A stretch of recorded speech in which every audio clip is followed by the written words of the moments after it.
Aujourd'hui, un des grands problèmes de notre société, c'est la vérité. Bon, la vérité, elle en a plusieurs aspects et nous pouvions parler de la vérité dans plusieurs manières différentes. Parce qu'on pourrait parler d'une avis des mensonges, on pourrait parler d'un comportement mensongère, mais aussi nous pouvons surtout parler d'une langue qui est obstinée à mentir. Et ça, c'est quelque chose de très important parce que la mensonge, elle n'est pas la règle, mais elle est l'exception. C'est-à-dire que notre société, elle est basée sur la confiance. Et nous devons faire confiance les uns aux autres. Par exemple, quand nous ouvrons le robinet, l'eau qui coule, et certains utilisent pour faire la nourriture, pour boire, on fait confiance que le traitement d'eau, il était correct. Et que du coup, l'eau, c'est potable, et nous pouvons en fait s'en servir. Évidemment, la grande partie parmi nous n'a pas les moyens de vérifier. Aussi, par exemple, quand nous achetons quelque chose au supermarché, nous faisons confiance que la date d'expiration elle est correcte, que l'aliment que nous achetons, il est un aliment en fait qui n'est pas périmé. Et donc, tout ce que nous faisons, c'est basé sur la confiance. Nous, par exemple, quand nous faisons une assurance, en France, c'est obligatoire, contrairement au Brésil, en grande partie. Nous faisons une assurance et nous faisons confiance que si jamais on a un sinistre, l'assurance, elle va venir en fait nous secourir. Elle va venir en fait, on va l'appeler, elle va venir en fait accomplir sa partie du contrat. Quand nous faisons une assurance de vie, on fait confiance qu'après notre décès, l'assurance va payer en fait cette assurance vie à les gens qui, voilà, notre famille, nos enfants, petits-enfants. On n'est pas là pour vérifier si elle a bien accompli sa partie du contrat, mais en tout cas, on fait confiance. Et par exemple, quand nous sommes en train de conduire, on fait confiance que la personne va respecter les limites de vitesse, qu'elle aura un bon sens par rapport aux limites de vitesse, qu'elle va respecter les codes de la route pour que en fait, les choses puissent bien se passer. Parce qu'ils pensent que si chacun faisait selon sa sauce, on n'aurait pas à s'en sortir. Donc, celui qui ne respecte pas, et celui qui vit dans les mensonges, il n'est pas dans la règle, mais il est dans l'exception. Parce que la règle, c'est quoi? C'est être vrai. C'est vivre la vérité, c'est respecter voilà, les normes. Le problème, c'est que quand nous avons besoin de justifier ce que nous faisons ou ce que nous disons, il y a déjà un problème structurel. Parce que si j'ai besoin de te dire, mon frère, ce que je t'ai dit est vrai, je te jure, mon frère, ce que je t'ai dit est vrai, c'est parce qu'il y a déjà un problème là. Parce que comme la règle, elle est dire la vérité, donc ce que j'ai dit doit être pris par défaut comme des vrais. Donc à partir du moment que je dois justifier ce que je suis en train de dire, en essayant de justifier par moi-même, par Dieu ou par quoi que ce soit d'autre, je suis en train de mettre en jeu ma propre intégrité. Je suis en train de dire que mon intégrité, elle n'est pas aussi valable et qui donc je te donne une caution, un renforcement de ce que je vous dis soit correct. Autrement dit, la personne a dit, je jure que ça c'est vrai pour la vie de ma mère. Comme si en fait la mère, on jure en fait la vie de sa mère pour justifier, pour affirmer qu'il est vraiment en train de dire la vérité.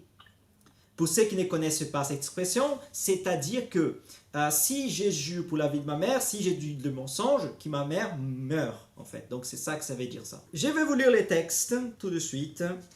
Ok. Dit comme ça la parole de Dieu. Vous avez encore appris qu'il a été dit aux anciens, tu ne parjureras point, mais tu t'acquitteras envers les seigneurs de ce que tu as déclaré par serment. Mais moi, je vous dis, ne jure aucunement, ni par les ciels, parce que c'est le trône de Dieu, ni par la terre, parce que c'est son marchepied, ni par Jérusalem, parce que c'est la ville du grand roi. Du grand roi. Ne jure pas non plus par ta tête, car tu ne peux prendre blanc ou noir un seul cheveu. Que votre parole soit oui, oui, non, non. Ce que l'on y ajoute vient du malin. Et le texte, il est en train de parler de cet aspect, de cette façon de gens de jurer et de dire, d'affirmer quelque chose en disant, ah non, je te jure que ce que je te dis est vrai, je te jure pour Jérusalem, je te jure pour ma vie, je te jure pour ceci, je te jure pour cela. Et Jésus, il vient frapper et briser cette façon de penser, cette façon de fonctionner en disant, ne jure pas, ne jure pas, pourquoi jurer? C'est nécessaire si toi tu vis dans la vérité et si c'est ton comportement, c'est dire la vérité, ne jure pas. Ne sois pas en fait quelqu'un qui en fait de fausses promesses. Crois en fait que Dieu est ta fidèle avec toi. Que Dieu est celui qui est ton caution. Pourquoi j'ai dit Dieu? Parce que si tu es un serviteur de Dieu, si tu es un fils de Dieu, les gens verront en fait que tu es un serviteur de Dieu, que tu es quelqu'un d'intègre dans ta vie, que tu es quelqu'un de juste dans ta vie et que ta parole, elle est oui ou elle est non. Ah, mais en fait, Jésus ici, il est en train de dire oui, oui, non, non. Il sait que dépasser là, c'est du malin. Donc, c'est-à-dire que si j'ai pris une décision, j'ai dit à mon épouse comme ça, ah, on ne va pas aujourd'hui aller au supermarché. Et mon épouse a dit non, on va au supermarché. Et je dis non, je dis non, on ne va pas au supermarché. Et donc, c'est oui, oui, non, non. Et j'ai dit non. Et mon épouse a dit non, mais nous avons besoin de quelque chose parce que il y a quelque chose qui va nous manquer en fait. Donc il faut vraiment qu'on aille pour prendre ces produits, pour prendre cet aliment. Et du coup, je vois en fait que son argument est consistant et qu'elle a tout à fait raison, mais j'ai dit non, maintenant je dois tenir ma parole. Et certaines personnes pensent qu'il dit oui, oui, non, non, il s'agit de ça. Non, c'est pas de tout ça que Jésus est en train d'enseigner. Parce que quelqu'un pourrait penser, ah, donc si la personne est dans l'erreur, elle doit admettre, il doit rester dans son erreur. Non, c'est pas de tout ça que Jésus est en train de dire. Ce que Jésus est en train de dire par oui, oui et non, non, ça veut dire que quand il faut dire oui, nous disons oui. Quand nous disons non, il faut dire non. Il ne faut pas avoir deux discours. Il ne faut pas avoir un discours selon en fait nos critères qui nous arrangent.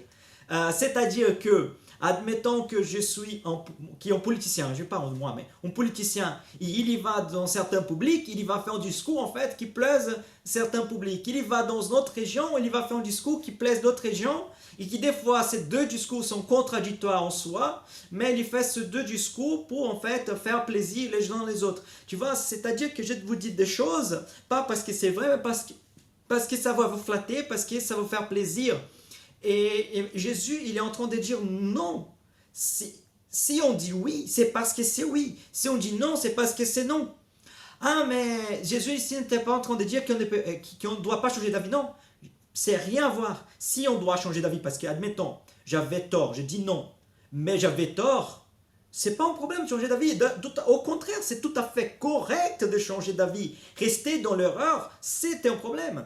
Si j'ai dit oui, mais c'était non, parce que je m'ai trompé, c'est pas un problème de revenir sur sa parole et changer d'avis. Les problèmes, c'est quand nous utilisons une chose qui n'est pas liée à notre conviction, ou nous utilisons en fait une balance qui est à deux poids et deux mesures différentes. Et ça, c'est un péché, ça, c'est un problème, et ça ne correspond pas à notre valeur en tant qu'enfant de Dieu.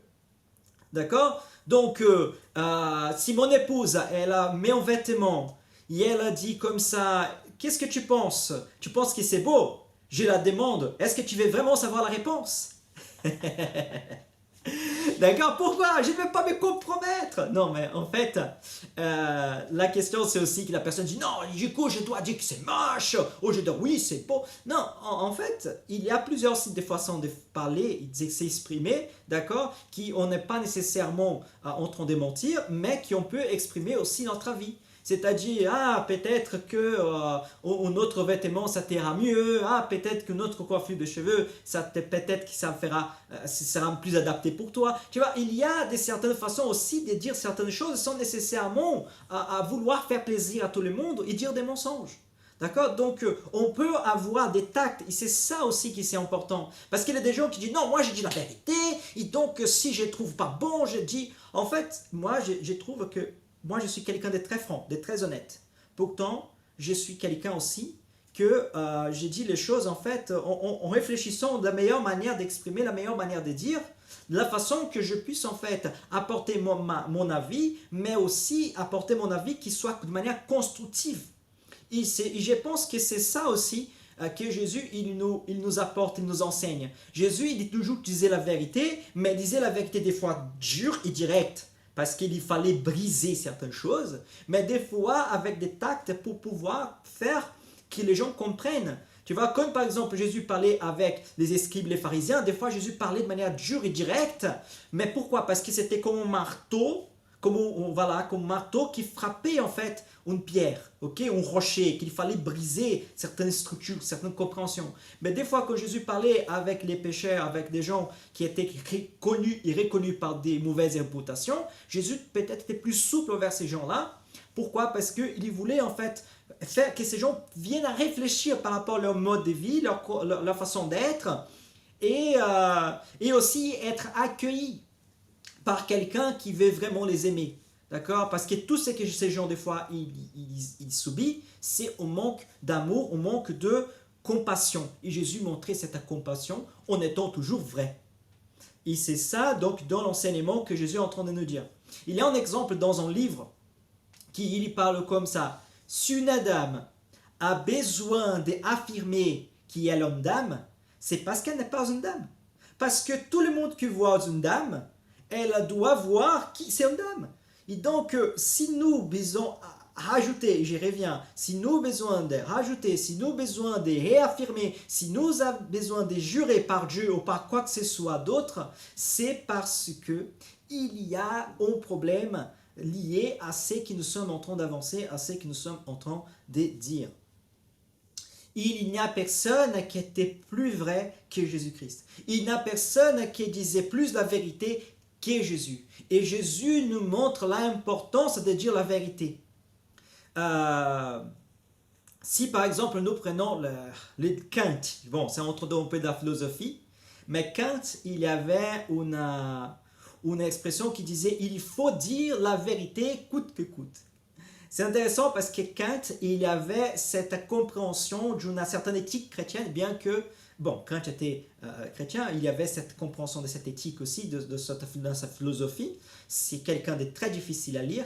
Mais la question, c'est que je vais vous dire, c'est qu'il y avait cette manière de penser et cette façon de vivre qui soit pas seulement dans notre chrétienté, qui soit pas seulement dans notre relation avec Dieu, mais aussi notre relation avec notre prochain.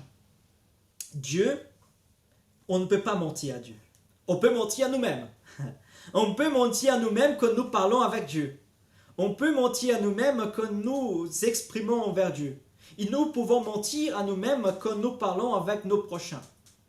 Nous pouvons des fois penser que nous savons ce que c'est mieux pour nous, ce que c'est mieux pour l'autre. C'est vrai, on peut penser et on peut se tromper.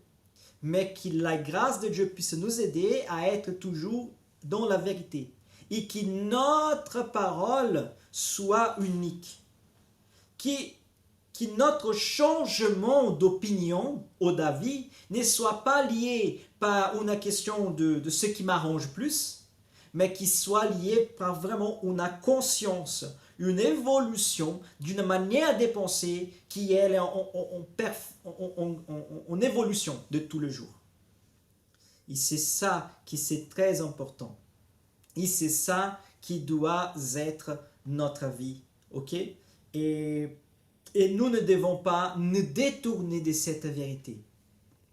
Notre société, elle, des fois, s'en sert du mensonge pour s'arranger. Elle s'en sert du mensonge pour des fois s'échapper de la punition. Nous, en tant que chrétiens, si nous sommes fautifs, qui nous admettons en fait notre erreur, qui nous venons admettre notre faute, qui nous soyons honnêtes envers nous, envers notre prochain, mais qui, en admettant notre faute et en subissant la juste sentence, que nous puissions aussi vivre dans ce comportement éthique. Et en disant que les gens sachent que dans notre bouche sorte que la vérité, ou la vérité relative à notre perception. Okay? C'est-à-dire, j'ai perçu comme ça, j'ai vu comme ça, j'ai compris comme ça. Okay? C'est une subjectivité par rapport à ce que je suis en train de dire, mais c'est une subjectivité qui est liée à une objectivité de ce que je pense vraiment ou de ce que je comprends vraiment à propos de ça, lié à ma façon de voir, lié à ma compréhension de la langue française, ou ma compréhension d'une autre langue, ou ma compréhension d'une situation de ce qui se passe. Donc même si des fois notre compréhension, elle n'est pas tout à fait juste, mais je suis tout à fait honnête par rapport à ce que je transmets. Et ça, je pense que c'est important. Parce que, comme Jésus a dit, comment tu peux jurer en fait par ta tête? Parce que tu ne peux pas même décider s'il est blanc ou s'il est noir ou tes cheveux. Tu ne peux pas décider en fait si tu vas devenir un mètre 50. Tu n'as rien. D'accord? Tu ne peux pas en fait décider. Admettons, notre exemple, pour exprimer encore plus profondément ce que je suis en train de dire. Admettons que j'ai fait un crédit, ok, avec quelqu'un. Et du coup, je prends 10 000 euros. Okay, et j'ai dit à cette personne, non, je te payerai en 5 ans. Admettons, un exemple. Voilà, j'ai vraiment cette intention de payer et de faire ça. Et je suis quelqu'un, j'ai dit non, je vais payer. Je n'ai jamais pris cet argent en pensant que je ne vais pas jamais la payer. Je vais la payer, je vais faire au mieux pour la payer dans le compromis. Le problème, c'est que pendant ces 5 ans, il vient une crise mondiale, ou mieux, pas en crise, mais qui vient en crise, c'est pour moi, en fait, mon foyer, je perds le travail, je dois aller chercher ailleurs, un autre travail, voilà, j'ai dans une situation, tu vois, c'est le 5e enfant qui vient de naître, donc tu vois, il y a plein de situations qui peuvent arriver, et du coup, je dis, bon, je n'arrive plus à payer, en fait, mes dettes. D'accord? Donc, c'est pas forcément lié à un désir de ne pas payer du départ, mais c'est lié à plein de circonstances qui arrivent, et que je n'arrive pas à assurer ce que j'avais fait. Autrement dit, nous devons toujours avoir la bonne intention de faire les choses correctement. Nous devons toujours faire les choses et vivre selon la vérité. Mais on devons savoir qu'il y a des choses qu'on ne peut pas savoir. Qu'il y a des choses qui sont au-delà des circonstances. Exemple pour laquelle j'aime beaucoup Jacques, quand il dit « si Dieu le veut ». Et d'ailleurs, c'est quelque chose que j'adopte énormément. Ah, on va se voir dimanche prochain. Oui, mais si Dieu le veut. Parce que ici, j'ai pas d'électricité. Ici, il y a un bug d'internet. Ici, voilà, il y a plein de facteurs qui arrivent que je ne peux pas en fait tenir la réunion. Plein de choses peuvent se passer.